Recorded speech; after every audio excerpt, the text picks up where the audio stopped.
ಕೇಂದ್ರವಿರುವಂತಹ ವೃತ್ತ, ಪಿ ಅನ್ನುವಂಥದ್ದು ಬಾಹ್ಯ ಬಿಂದು. ದತ್ತದ ಬಗ್ಗೆ ಏನು ಬರ್ಕೋಬೇಕಪ್ಪ ನಾವಂದ್ರ ಓ ಕೇಂದ್ರವುಳ್ಳ ವೃತ್ತ, ಪಿ ಯು ಬಾಹ್ಯ ಬಿಂದು. ಆಮೇಲೆ ಪಿ ಎ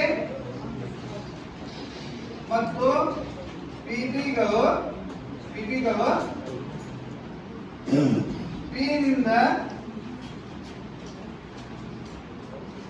ವೃತ್ತಕ್ಕೆ ಎಳೆದ ಸ್ಪರ್ಶಕಗಳು.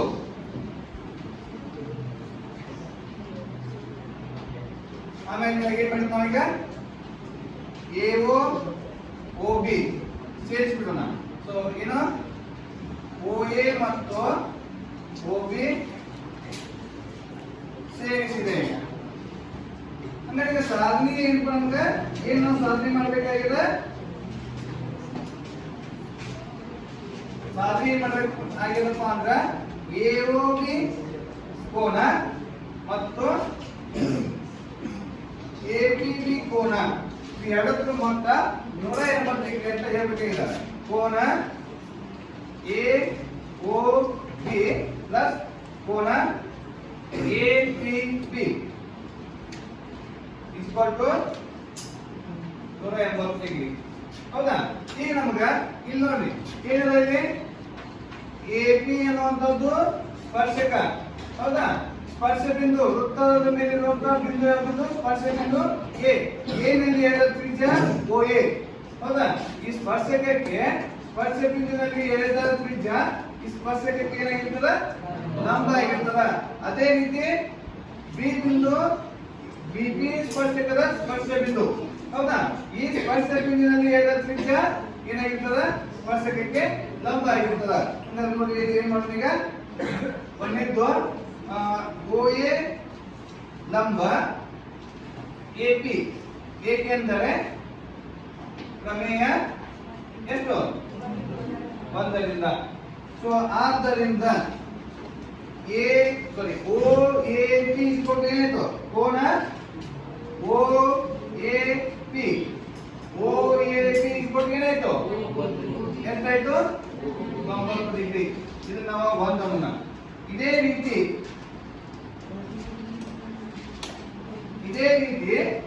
OB ಲಂಬ PB ಆಗ್ತದೆ. ಹೌದಾ? OB ಲಂಬ PB ಅಥವಾ BP, ಏಕೆಂದರೆ ಪ್ರಮೇಯ 1. ಆದ್ದರಿಂದ ಕೋನ OBP ಎಷ್ಟಾಯ್ತು? 90 ಡಿಗ್ರಿ ಆಯ್ತು. ಹೌದಾ? ಈಗ ಏನಪ್ಪ, ಈಗಲೇ OAPB ಇದು ಏನ ಆಕಾರದೊಳಗದ?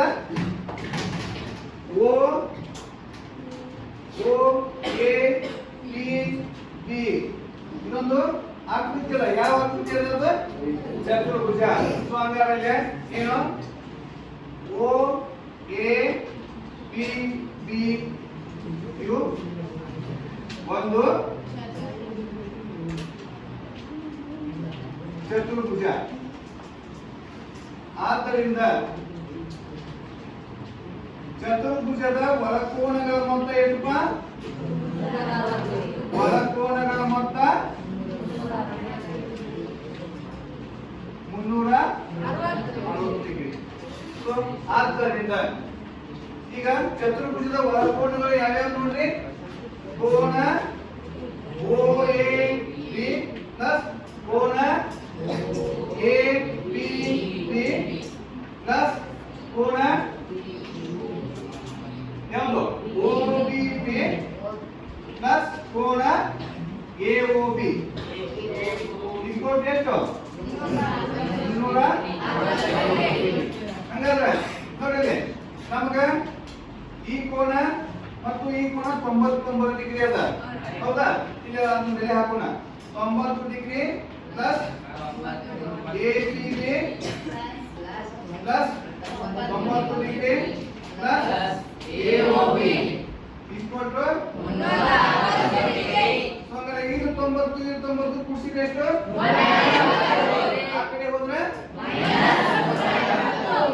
APB ಪ್ಲಸ್ ಕೋನ್ AOB ಕೊಟ್ಟು ಅಂದರ ಕೋನ APB ಪ್ಲಸ್ AOB ಕೊಟ್ಟು ಎಷ್ಟಾಯ್ತು 170 ಆಯ್ತು ಹೌದಾ ನಾವು ಇದನ್ನ ಗಮನಿಸಿದಾಗ APB AOB ಈ ಎರಡೂ ಕೋನಗಳ ಮೊತ್ತ 180 ಡಿಗ್ರಿ ಆಗೈತಪ್ಪ ಅಂದ್ರೆ ಈ ಎರಡೂ ಕೋನಗಳನ್ನ ನಾವೇನಂತ ಕರಿತೀವಿ ಪರಿಪೂರಕ ಕೋನಗಳು ಅಂತ ಕರಿತೀವಿ ಓಕೆ ಹಾಗಾದ್ರೆ ಅದರಲ್ಲಿ ಸೆಂಟೆನ್ಸ್ ಬಿಡಬೇಕು ಏನು ಬಿಡಬೇಕು ಇಲ್ಲಿ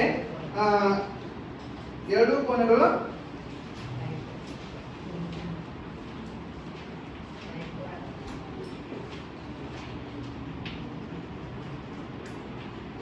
ಪರಿಪೂರಕ ಕೋನಗಳಾಗಿವೆ. ಮುಗಿದೈತೆ.